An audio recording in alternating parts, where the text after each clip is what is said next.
Every great conversation starts with a question, and this one is, who sits here? Is it the student who goes on Facebook and texts within their sweatshirt all the time? Is it the student that really doesn't want to go to class? Is it the student that pulls up their hood and wants to listen to music? Who sits here? Is it the employee who programs all day and has absolutely nothing to do with the other people in the room? Is it the employee who hates sitting next to the shredder? Is it the employee who really is using this as a hop, skip, and a jump to the next thing? The biggest question of all is why? Why do people sit there for 8 hours a day? Is it because they're forced to? Is it because they have obligations such as family and all of those kinds of things? Why is it that they do this to themselves? Go to school, go to work. I want to talk about a better way. Okay, the case for authentic learning. When I say authentic, I'm talking about a real purpose and a real audience. Okay, both at school and for work. My name is Ben Wolkoff, and I teach students and adults how to use authentic learning and technology. So, before we get started, it is not about the stuff. No matter how much cool crap you have at your work or at your home, it is not about the stuff. Even if you have the coolest school with smart boards and things like that, it is not about the stuff, iPods, everything like that. It's not that interesting. It's not authentic. It's not for a real purpose and a real audience. Okay? It's not about your location. You could have the absolute best loft downtown Denver. You could have the worst school, which I'm not going to name names or anything.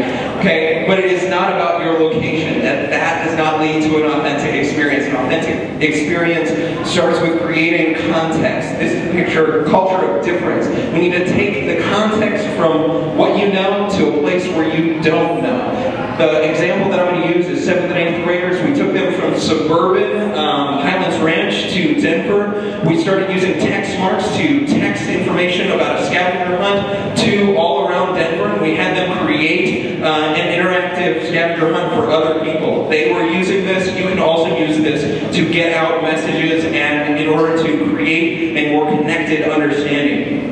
So it's about staying connected. This is the Flickerverse from a couple of years ago. Okay, you need to be able to stay connected. We did this with our students by actually asking them to go and get connected with some other resources, to actually go and become an expert in 30 minutes on a really specific topic. This is a great way of researching things, of actually putting it into a blog or a wiki or something like that, where you're actually pulling information into something that makes sense. And that's going to allow us to collaborate with one another. If you are an expert on something, you can actually forge a collaboration with somebody else. When I talk about collaboration, it's not just a term. It means that you are joining with somebody else in order to create something new. So when I want to collaborate with somebody, it is that I actually want to join that handshake, and I want to actually have all of the voices within this. This is a debate that we did on censorship at Huckleberry Finn. Somebody was absent, they were able to join in using Cover It Live. Somebody from Twitter that's in my Twitter network joined in and they were able to join the debate. We need everybody to have their voices come in and be able to collaborate.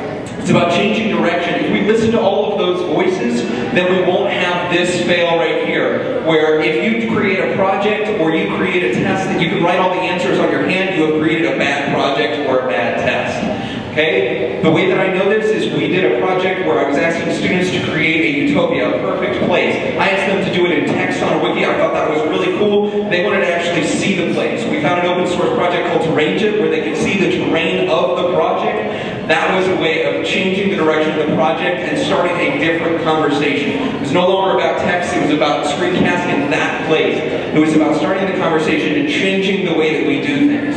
So, when we start conversations, I don't want to be asking small questions. I actually want to be asking really, really big questions. The one that this one is asking is, could a hippogriff fly? If any of you can answer that, that's awesome. But it asks you to change your understanding about what is possible with anatomy, with science.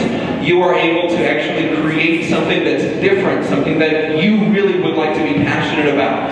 And in order to do that, we always have to be learning something new. You probably recognize some of the icons that are on this screen.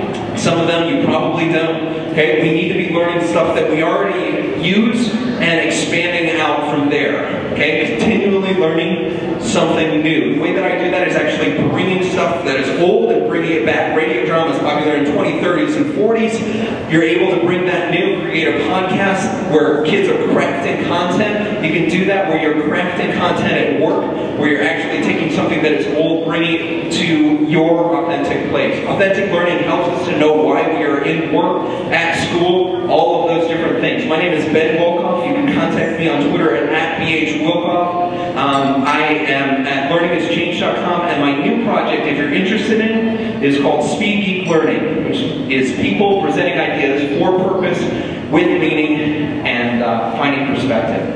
Thank you very much.